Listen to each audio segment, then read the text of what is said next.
Hello and welcome to Fantasy Baseball Picks and Bets here on the Mayo Media Network. The show is presented by PrizePicks.com. Head on over to PrizePicks.com. Use the promo code MMNMLB when you sign up.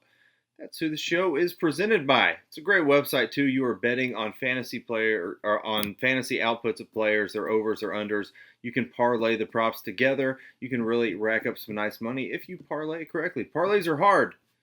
I think parlaying props is an edge that we still have here over at PrizePicks.com.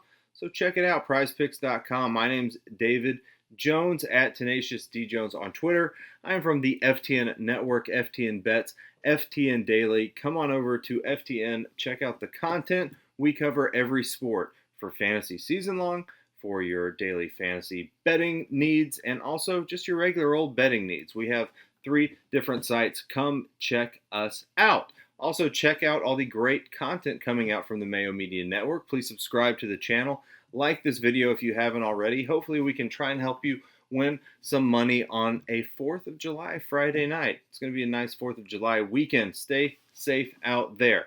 Let's talk about PrizePicks.com. I mentioned go over to PrizePicks.com. Use the code MMNMLB when you sign up.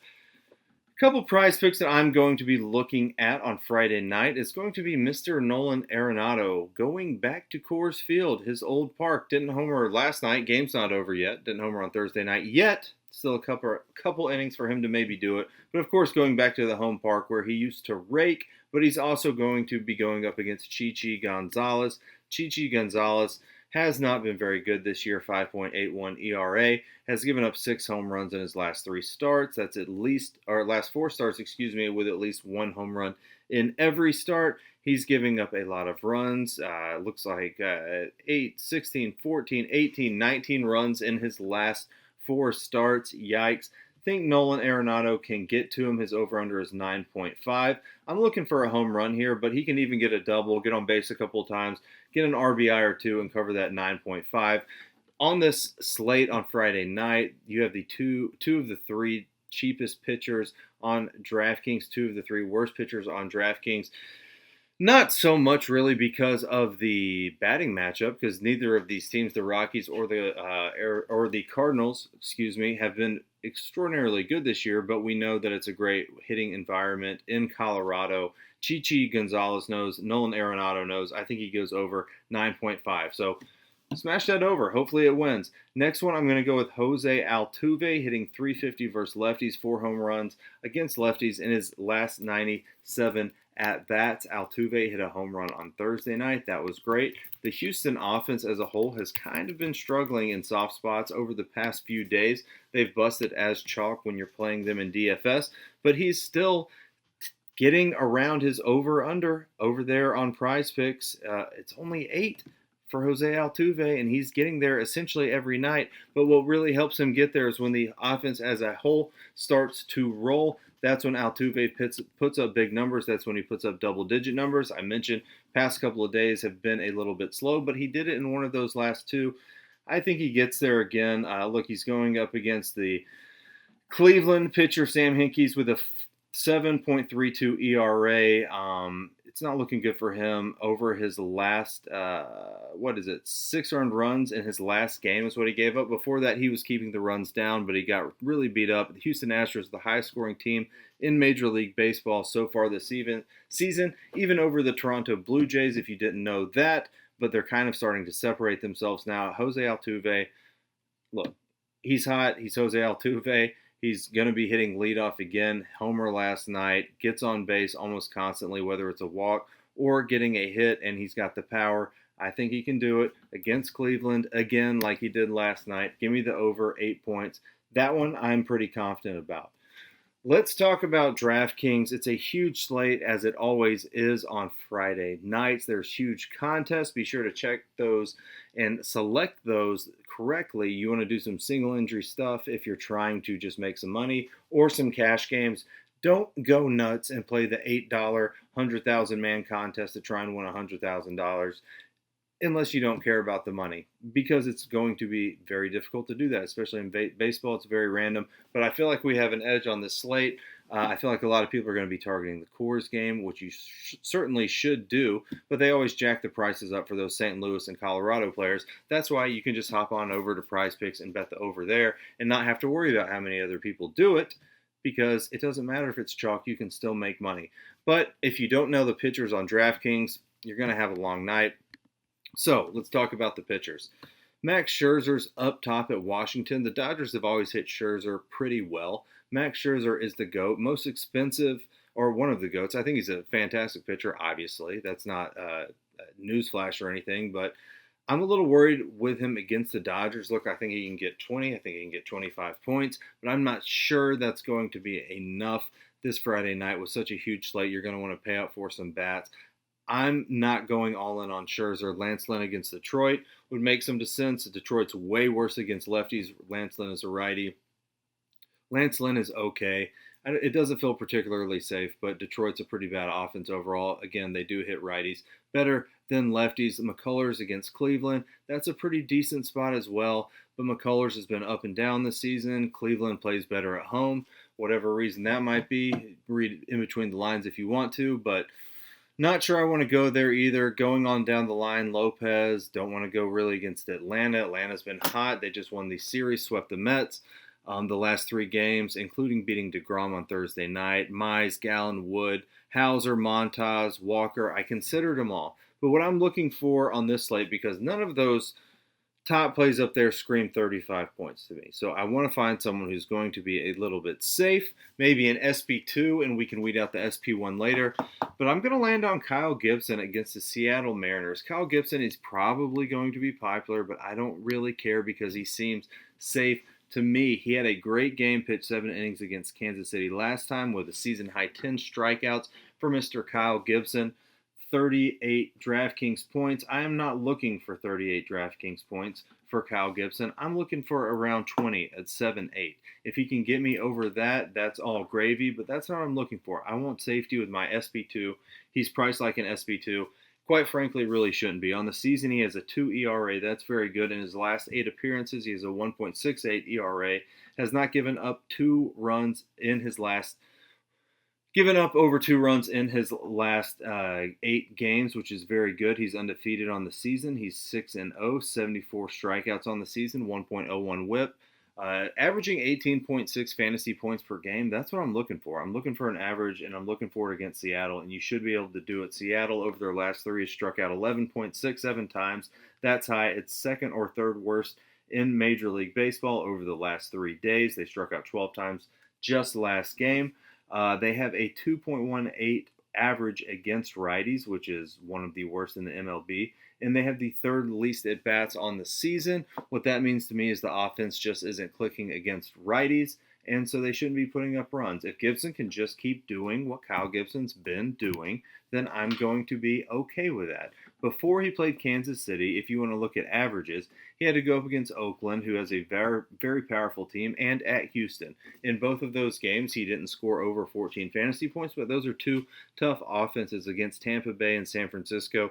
He did enough for me at 7-8. If he can get anywhere close to 20, which I think he can, against a bad Seattle team, which we want to target anyways, he's going to be a good SP2 for me. So I'm going with Kyle Gibson. So if you want to talk about other high-priced pitchers that we may or may not get on, go over to ftndaily.com, check out the FTN MLB Discord, and we'll be talking through all of it tomorrow. We even have a live stream before the slate to help you get to your SP1. But right now, I'm not loving a lot of people up top.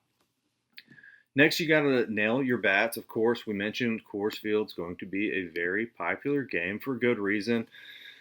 But if you want to look for some more soft spots, you tend to scroll down and look at which pitchers are the worst on the slate, kind of sort it that way. You've got J.A. Happ, Drew Smyly, Gilbert Singer, some people that I want to target. But Keegan Aiken for the Baltimore Orioles has been really, really poor lately. Not just lately, on the season. He's got a 7.11 ERA. He's allowed 22 runs his last 4 starts. That's ridiculous. 22 runs your last 4 starts, and that's in 18 innings. On the season, 20.6 strikeout rate, 8.8 walk rate, 3.5 walks per 9. That's kind of high. 37.5 ground ball rate. That's not bad. 3.58 BABIP. Okay. He's giving up a ton of runs. He's giving up a ton of contact. He's giving up home runs, giving up 6 home runs in his last 4 starts. His strikeouts over the last 4 games, 3.572. You're not worried about that. The walks have been up. 3 or more walks in 3 of his last 4 games. And he's not going that deep into games. So you get a hold of that Baltimore Orioles bullpen, which is a bit of an enigma in itself. Sometimes they're good, sometimes they're bad. If the Angels can get to him enough, maybe they just let one of the worst arms go out there. I don't know. That's kind of wishing for something that might not happen. But what I do know is Keegan Egan is a lefty, and I like to use the Los Angeles Angels against lefties. A couple of their best lefty hitters aren't going to be in the lineup, and that's okay because they still have some good ones, starting with Shohei Ohtani, all-star extraordinaire, fantastic player. We all know that. Generational talent, his last 77 at-bats. He's got 6 home runs versus lefty. I'm telling you he's going to hit a home run off Keegan Egan tomorrow.